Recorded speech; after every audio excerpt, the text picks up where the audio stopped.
The night is young and full of terrors. But not with my recipes. Welcome back to another episode of Tastefully Balanced. I'm Miriam, and this right here is Khaleesi, and we are so excited to bring you a Game of Thrones inspired episode with a horde of recipes that will have you dying but coming back to life again. I am such a huge Game of Thrones fan. My cats' names are Jon Snow and Khaleesi, if that's any indication. And yes, I am wearing a Mother of Cats t-shirt. So that gives you just a little bit of an idea of how much of a fan I am. So of course I had to throw a premiere party and have some Game of Thrones inspired recipes. So these are quick kind of appetizer snack recipes that are gonna be very, very easy to make and a crowd pleaser for sure. So if you guys are Game of Thrones fans like I am, please subscribe and keep watching.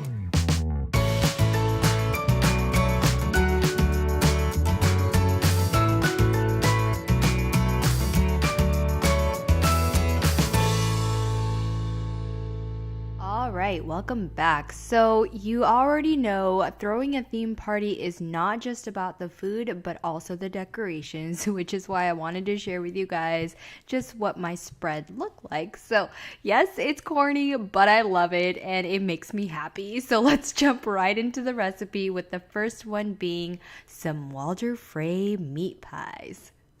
Alright, so for these Walder Frey meat pies, all I did was take some store-bought puff pastry that I thawed out in the fridge the night before, and then I dusted a mat with some all-purpose flour just so that my puff pastry doesn't stick to it, and then I just kind of thin out my puff pastry and create larger squares. I'm going to cut it into squares a little bit later, but this way I have larger squares to work with instead of smaller, and it's not so thick either. So then I go ahead and cut my puff pastry into 9 equal squares.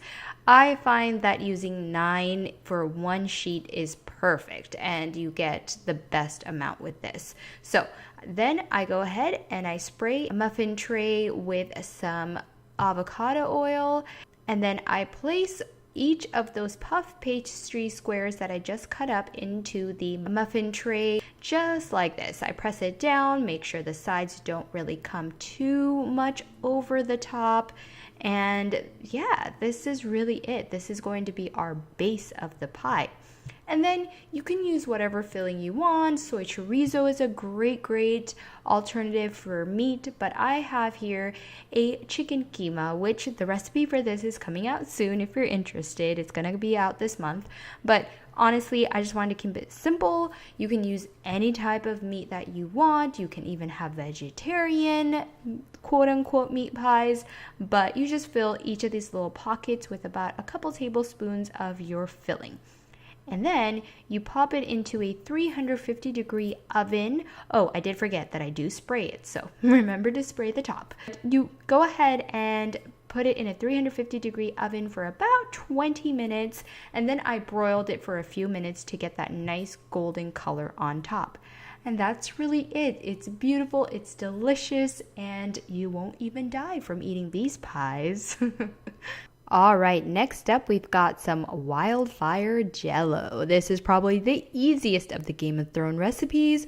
All you do is make some jello according to the package instructions. Mine was green apple flavored, but I've also seen some banana flavored one and some other interesting flavored one, but as long as it's green, that is all that matters.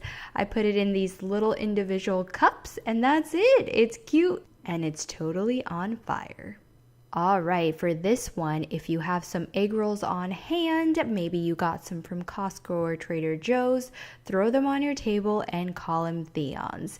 Your Game of Thrones fans will understand. Alright, the last recipe is Sansa's lemon cake. So this is not my recipe, I just found it online, but it is a healthier take on a lemon cake. All I did was add some Greek yogurt, some fresh lemon juice, and then I added some oil. Now I will link the entire recipe in the description box below so that you guys can try it out yourself. And then I added some vanilla extract. I always go a little bit extra with it, and then some lemon zest. I added a lot of lemon zest, so my cake was definitely very lemony. Anyways, that is all the wet ingredients, so I went ahead and whisked that up. You'll notice that there is no egg in this recipe. So now for my dry ingredients, I added some flour to a different bowl. To the flour, I also added some baking soda. So just a little bit of baking soda and also a little bit of salt. Then I added some monk fruit sweetener as my sugar instead of regular sugar.